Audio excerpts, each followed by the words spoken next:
اول حاجه عندنا قائمه الاضاءه. عندي في قائمه الاضاءه هنا عندي الاكسبوجر، الكونتراست، الهايلايت، الشادو، الوايت، البلاك، التكتشر، الكلاريتي، الديهيز، الفايبرنس والساتوريشن. دي اول قائمه واهم قائمه، دي كده الطلعه الاولى. عارف كده انا بيقول لك السواق بيبان من طلعته، فدي الطلعه الاولى.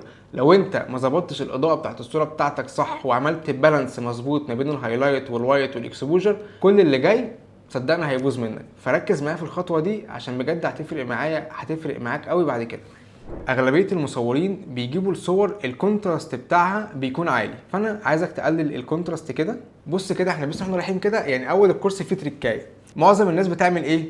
بيسيب الاكسبوجر ده او يغمقه او يفتحه او ممكن ما يجيش جنبه، ويروح جاي ماسك الهايلايت والوايت وعامل كده بالشكل ده. هو قاعد بيجرب، اللي هو طب افتح الهايلايت افتح الوايت، طب هو ده بتاع ايه، طب هو متلخبط، هو مش عارف يعمل ايه. بص بقى، اي صوره في الدنيا فيها بلاك، فيها دارك، فيها شادو، فيها هايلايت ميدتون، هايلايت وايت، دول 6 قنوات اضاءه. اي صوره في الدنيا متكونه منهم. الاكسبوجر ده بقى هو ده كله. يعني انا لما بغمق الصوره وافتحها كده بالشكل ده، فانا ماسك الهايلايت والوايت والشادو والبلاك اللي هو الغامق والاسود والفتح في الصوره، يفتحه يغمقه، كل الفاليو بتاع الصوره بيتحرك معايا. طب انا استفدت ايه يا شام؟ انت عايز تقول لي ايه برضو؟ عايز اقول لك ان انت لما بيجي لك الصوره غامقه كده، بص بقى التريكه فين. نور الصوره كده، اعمل برايت للصوره، نور لي البيكسلز بتاعت الصوره. بعد كده الفاليو اللي يضرب معاك انزل قلله. طب في الصوره هنا ايه اللي حصل؟ الفاليو بتاع الهايلايت ضرب، انزل قلله كده.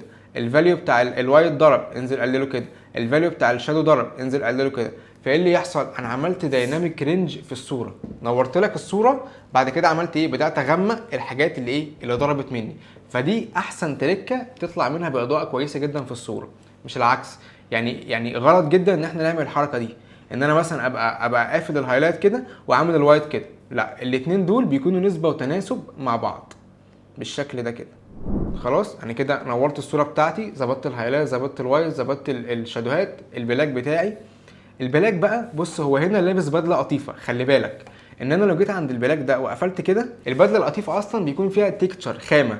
لو انا قفلت البلاك ده اكني رميت حاجه سودا كده على البدله، خلاص ما بقاش فيها خامه اصلا.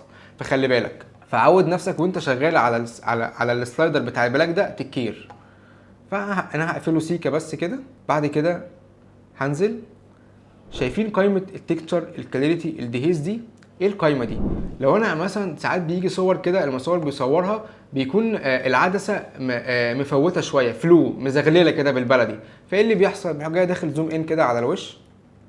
لو انا طبعا الصوره دي فيها كواليتي، في حاله ان انا حاسس ان الوش العدسه مفوله مني، فده بيعمل لي ايه؟ بيديني شارب على الوش كده. بصوا التكتشر. طبعا انا في صوره زي دي مش هعمل الحركه دي، ان هي اوريدي هي فيها كواليتي. طيب الكلاريتي بيعمل ايه؟ الكلاريتي ده بيمسك لي البلاكات زي بيخشل لي الصوره كده. يعني في صور كتير جدا فعلا بحس ان هي بتيجي سوفت، اكنك رامي عليها فلتر بورتريه كلها اللي هي طالعه من الكاميرا كده، فبضطر ان انا اعمل لها ايه؟ اديها كلاريتي. طيب انا الصوره دي مش محتاج ان انا اعمل كده. الديهيز ده بيعمل ايه؟ بيجي صور كتير جدا بهتانه. يعني ايه بهتانه؟ مصورين كتير جدا يبقى بيصور والشمس ورا الشخص اللي بيصوره، فبيحصل زي فوق، تحس ان في حد عامل كده على عدسه. فبنعمل ايه؟ بندوس على السلايدر بتاع ديهيز ده كده، بيبدا ان هو يديني كونتراست في الصوره ويديني ساتوريشن. تمام. انا بفهمك السلايدر ده بيعمل ايه، بس انا مش محتاجه في الصوره دي. بعد كده عندي الفايبرنس والساتوريشن. ناس كتير قوي بتتلخبط ما بين الفايبرنس والساتوريشن. انا حاسس ان الاثنين بيلونوا. ايه الفرق بينهم؟ الفايبرنس ده بيجي عند الالوان. يعني مثلا انا لو معايا صوره في بعض الالوان في الصوره غير مشبعه، يعني ضعيفه، بيعمل ايه؟ الفايبرنس بيمسك الالوان دي هي اللي يزودها. بس الساتوريشن كله الالوان اللي زايد هيزودها واللي ضعيفه هيزودها برضه. فهي دي الفكره. انا مثلا حاسس ان السكين تون مثلا الوانها هنا ضعيفه، فعامل ايه؟ هزود فايبرنس. بصوا يعمل ايه؟ يبدا الالوان اللي هي خافته شويه او ضعيفه شويه ينورها لي. طب لو زودت ساتوريشن كله ايه؟ بيزيد معايا.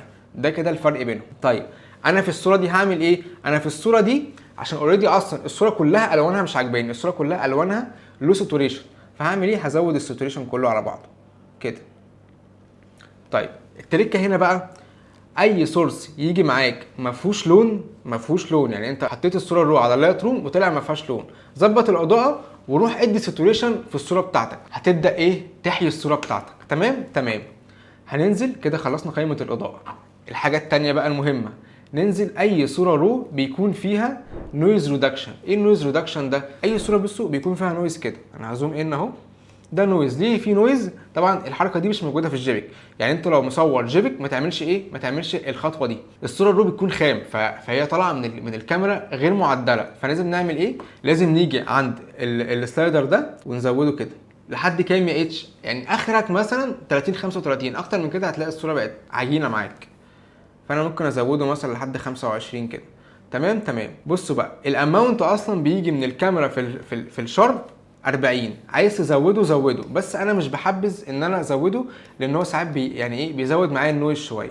يعني بصوا كده لو زودنا الاماونت اهو، فانا لا، انا ممكن مثلا اخليه 40 او ميكسيمم، مثلا يوم ما احس ان الصوره كانت سوفت قوي اخليه 60. وده في اغلبيه شغلي انا مثلا ما بعلاش عن 50 مثلا. تمام كده. حد يقول لي هشام طب بالنسبه للراديوس والديتيلز وبقيه القايمه دي ولا تيجي جنبهم ولا اكنك شفتهم؟ اعمل بس اللي بقول لك عليه ده. هو الويدنج او الصوره عموما ما بيحتاجش فيها غير كده بس. كده احنا عملنا ايه؟ كده احنا خلصنا الاضاءه بتاعت الصوره بتاعتنا، ادينا ساتوريشن للصوره بتاعتنا، حيينا الصوره، بعد كده عالجنا النويز. من هنا بقى ببدا اقول بسم الله، هو ايه اللي انا عايز اعمله في الصوره بتاعتي. انا كده بقى قدامي صوره حياتها. يعني بص كده، لو شفنا البيفور اند افتر، بصوا كده الصوره كانت ميته، اضاءه غامقه جدا، مفيش لون. كده انا عملت ايه؟ كده انا بقى معايا صوره اقدر ابص لها واقرر اشوف انا عايز اعمل فيها ايه.